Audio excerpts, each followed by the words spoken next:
Assalamualaikum warahmatullahi wabarakatuh. Hello guys, ketemu lagi sama saya Halimatus Sadiah. Pada kesempatan kali ini saya akan membahas tentang perilaku manusia dengan pendekatan teoritis. Perkenalkan, saya dari mahasiswi Setikim dengan program studi kesehatan masyarakat. Sebelum kita lanjut ke materi, jangan lupa guys untuk klik tombol subscribe, nyalakan notifikasi lonceng, like, comment, and share. Apa itu manusia? Pandangan filsafat menurut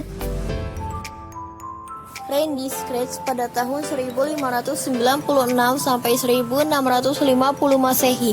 Manusia adalah perpaduan antara jiwa dan badan dengan ungkapan cognito ergo sum, yang artinya saya berpikir karena saya ada, dan manusia berpangkal pada kesadarannya atau berpikir.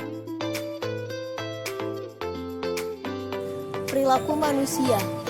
Perilaku manusia adalah tindakan atau aktivitas yang mencakup antara lain berjalan, berbicara, menangis, ketawa, bekerja, kuliah, menulis, membaca, dan sebagainya, baik yang diamati langsung maupun tidak langsung, menurut Noto Atmojo pada tahun 2003.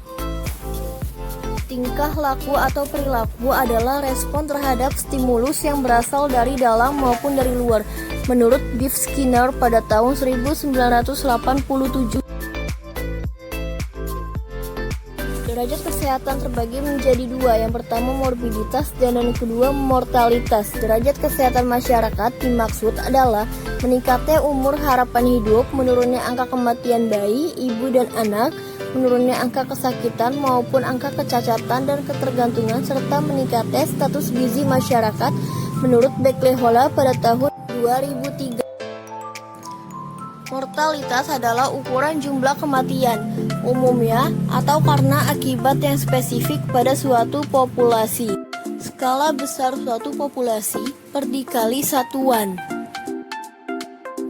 Mortalitas berbeda dengan morbiditas yang merujuk pada jumlah individual yang memiliki penyakit selama periode waktu tertentu. Perilaku kesehatan adalah usaha-usaha seseorang untuk memelihara atau menjaga kesehatan agar tidak sakit dan usaha untuk penyembuhan bila mana sakit, menurut Noto Atmojo tahun 2014. Perilaku pencegahan penyakit adalah upaya seseorang untuk mencegah agar terhindar dari penyakit.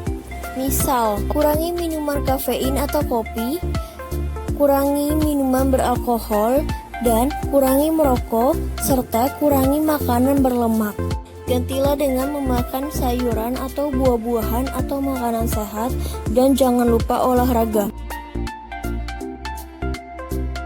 Berbagai pendekatan psikologi, ada pendekatan behaviorisme, ada pendekatan psikoanalitik atau psikodinamik, ada pendekatan kognitivisme, ada pendekatan humanistik, dan pendekatan biologi.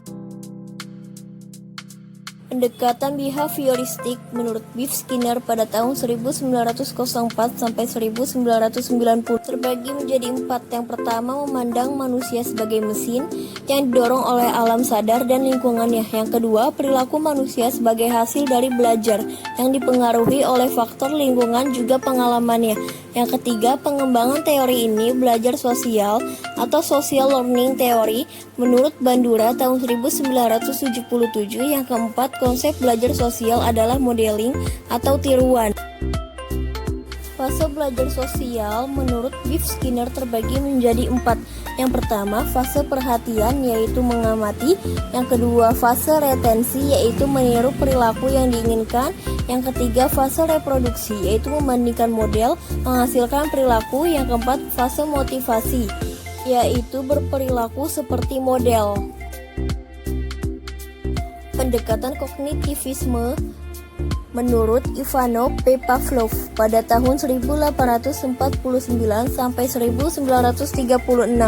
Aktivitas psikis adalah serangkaian dari refleks-refleks saja, karena ada proses refleks berkondisi atau condition refleks. Ia tokoh aliran behaviorisme. Pendekatan psikodinamik menurut Sigmund Freud pada tahun 1856 sampai 1939 terbagi menjadi 4. Yang pertama, perilaku manusia merupakan interaksi antara subsistem dalam kepribadian, ID, ego, dan superego. Yang kedua, manusia digerakkan oleh keinginan-keinginan yang terpendam atau insting, ID, yaitu dorongan untuk hidup dan dorongan untuk mati, bekerja berdasar prinsip kesenangan atau pleasure principle.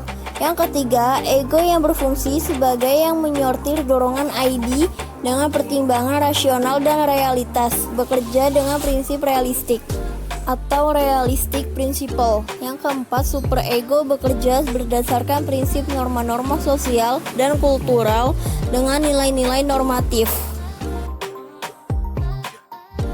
Pendekatan humanistik menurut Maslow pada tahun 1908 sampai 1970 terbagi menjadi 3. Yang pertama, manusia sebagai makhluk unik yang mencari makna hidup. Yang kedua, manusia memiliki cinta, kreativitas, nilai, makna, dan pengembangan diri. Yang ketiga, tokoh aliran humanisme menggambarkan bahwa manusia pada dasarnya baik atau setidak-tidaknya netral atau tidak jahat, harus dikembangkan ke arah yang baik atau self-actualization. Pendekatan biologikal terbagi menjadi 3. Yang pertama, peran penting untuk pendekatan biologis adalah gen dalam menentukan perilaku manusia. Yang kedua, perilaku manusia dikaitkan dengan kejadian yang ada dalam otak dan sistem syaraf manusia atau struktur otak terkait dengan perilaku. Yang ketiga, pengembangan dari pendekatan ini adalah model biomedik terkait sakit dan penyakit.